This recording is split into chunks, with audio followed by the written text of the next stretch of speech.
Bonjour à tous et à toutes. Nous allons faire aujourd'hui une leçon de production écrite dans le cadre de la deuxième séquence du troisième module, le dernier jour d'un cours d'année.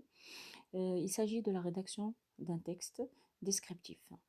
Euh, D'après notre lecture, bien sûr, du chapitre 4 du dernier jour d'un cours d'année, dans lequel Victor Hugo faisait la description de Bicêtre. Vous allez partir ou bien commencer de ce texte-là et vous allez vous appuyer sur ce texte-là afin de dresser une description de ce lieu figurant sur l'image que vous voyez devant vous.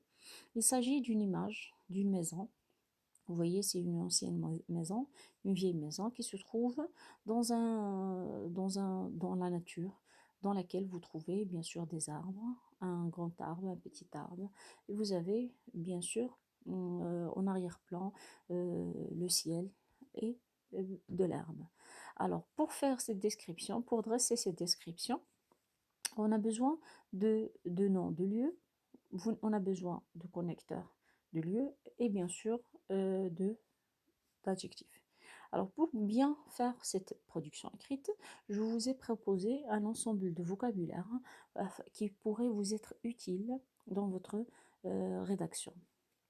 Des noms des lieux, donc vous avez le mot paysage, espace, des demeures, le mot, tout ce qui se rapporte à la nature, plaine, vallée, colline, coteau, hauteur, tout ce qui est maritime, bon, mer, océan, courant, vague, ainsi de suite. Des connecteurs de lieux. Vous savez bien que pour bien sûr décrire un lieu, il faut toujours décrire l'emplacement de chaque chose, c'est-à-dire de chaque objet. Par exemple, dans la description de la classe, il faut bien sûr situer où se trouve le tableau, par exemple. Il se trouve à côté, au-dessous de, collé ou bien accroché au mur. Donc il faut le situer. Le situer, c'est-à-dire donner sa position par rapport, bien sûr, à celui qui est décrit. Alors, on a de côté, dans, à côté, sur, devant, entre, au milieu, au plafond, au loin, là-bas, ailleurs. Donc, un ensemble de connecteurs que vous allez, bien sûr, utiliser dans votre rédaction.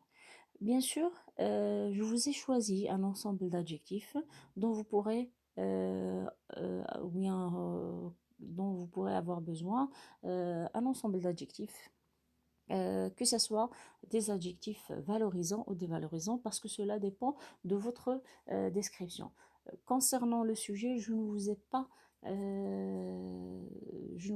imposé une description valorisante ou bien dévalorisante, ça dépend, mais je crois que ça dépend de l'image, comment vous voyez l'image. Est-ce que c'est une image, bien sûr, qui présente un lieu valorisant, ou bien le contraire, ça dépend de votre vue, comment vous voyez l'image. Alors, avant de finir, je vous ai présenté ici un exemple de description de lieu qui pourrait vous aider à mieux placer les connecteurs, bien sûr, du lieu, les adjectifs, donc comme étant un exemple qui pourrait vous pouvez vous baser sur ce texte, ainsi que celui du chapitre 4. Alors, je lis le texte du côté de l'ouest. Vous voyez ici du côté de l'ouest, donc on a une situation. On situe le lieu décrit. Un petit bois bordé, seul le ciel d'une bande roussie. Donc un petit bois, on décrit. Alors là, un petit bois, on a l'adjectif petit. Donc c'est un ensemble. Il faut utiliser des adjectifs, des connecteurs, bien sûr, du lieu.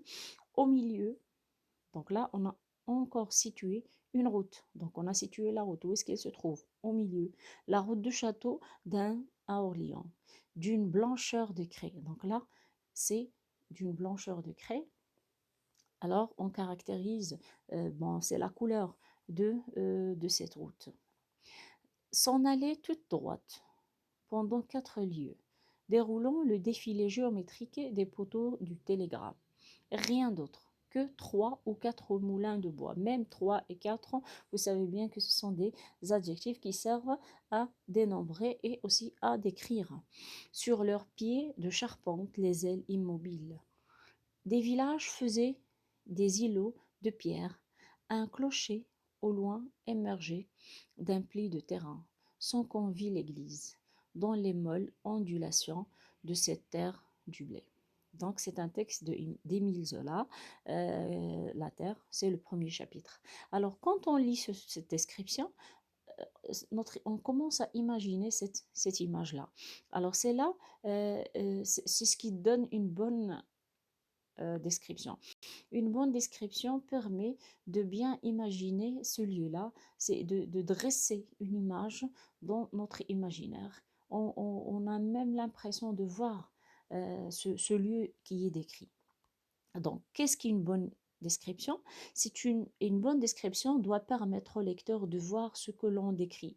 Alors, quand on décrivait maintenant, donc quand on lisait le texte d'Émile Zola, on, qu'est-ce on imaginait ce lieu qui est décrit, c'est comme si on le voyait devant nous. Donc là, c'est ce qui fait de cette description une bonne description. Elle doit pouvoir lui permettre de la représenter par un croquis, bien par un dessin. Alors, sans oublier que on ne commence pas à décrire comme ça à tort et à travers. Non, en commençant toujours dans la description d'un lieu, il faut suivre un ordre, soit d'aller du général vers le particulier, soit d'aller du droite à gauche, ou bien du gauche à droite, soit bien sûr en suivant l'ordre des plans. Premier plan, deuxième plan, arrière-plan. Donc ça dépend des plans qu'on a dans chaque image. Alors, par exemple, si on revient à cette image qu'on a, pardon, vous voyez bien que il y a deux plans, deux ou trois plans même.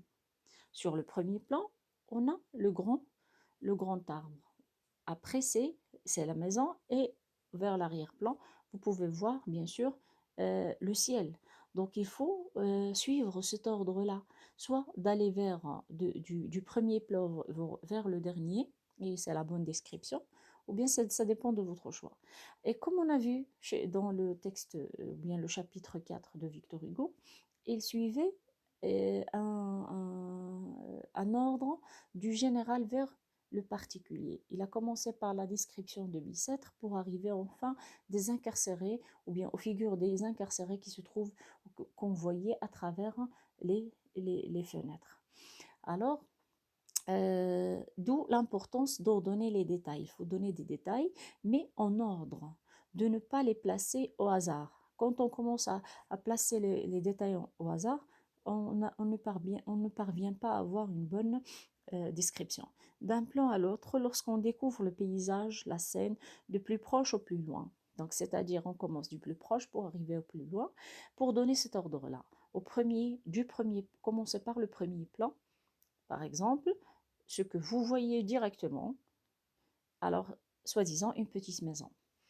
Au deuxième plan, derrière, c'est-à-dire derrière la maison, qu'est-ce qu'il y a? Un champ. En arrière-plan, au loin, il y a des montagnes. Donc là, c'est juste un exemple. Ce que l'on voit en se déplaçant dans un lieu, ce qu'on voit à côté, d'un côté au centre, de l'autre, de plus loin, lointain au plus proche, quand on voyage bien sûr. Alors là, il faut mettre le point sur l'ordre dans la description. Donc quand je commence à décrire, il faut suivre un ordre. Alors, utilisez les connecteurs du lieu dans un ordre.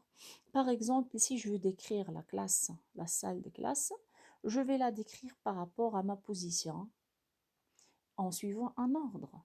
Je peux commencer par la droite. Donc, à ma droite, je suis le prof, je suis devant le bureau par exemple. À ma droite, il y a le tableau accroché au mur. Alors, on peut même le qualifier, bien sûr, en disant un tableau blanc accroché au mur. Devant le tableau, donc là, je vais bien sûr situer les tables des élèves par rapport au tableau. Devant le tableau, ou bien se sont disposés, euh, je sais, 15 ou 20 tables d'élèves, ainsi de suite. Donc, il faut suivre un ordre afin de créer ou bien de dresser cette image dans l'imaginaire du lecteur ou bien du correcteur, dans le cas bien sûr d'un texte, d'une rédaction. Alors, et là, vers la fin, je vous ai laissé une place pour la rédaction. J'espère que vous avez bien compris et j'espère aussi attendre quelques questions en cas d'incompréhension ou bien si vous avez besoin de plus de clarification, donc vous pouvez me contacter. Alors, merci et je vous souhaite une bonne continuation et bien sûr à une autre leçon. Au revoir.